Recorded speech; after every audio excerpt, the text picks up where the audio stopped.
In this TeamWork 5 Manager tutorial, I'm going to walk you through your About section, which is basically an overview of how TeamWork 5 functions. To do that, go to your top menu bar and click on About.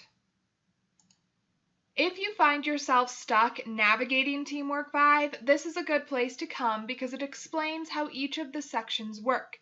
If I scroll down, you can see in this first gray box how to navigate TeamWork 5. Depending on the size of your screen, TeamWork 5's menus will look a little bit different. If you are using a smaller screen, you're going to only have drop-down menus instead of the top menu bar. Anytime you need to go to the main menu, go to the top menu bar and click on the arrow next to Teamwork. That will give you this drop-down menu that you can use to navigate to any section in TeamWork 5. Certain sections are going to have this little list icon on them. Sections like the employees and stations.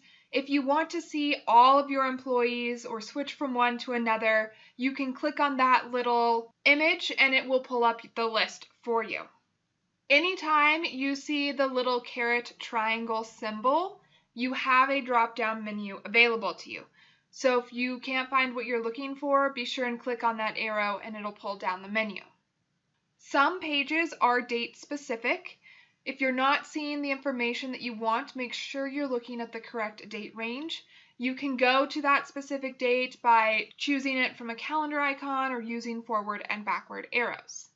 If you scroll down a little bit farther, you'll see a final gray box that is a place for you to offer feedback. If you need to report issues or offer any suggestions, you can click on that link and the TeamWork 5 support team will get on it. That's how you can use the About page to understand how TeamWork 5 navigation works.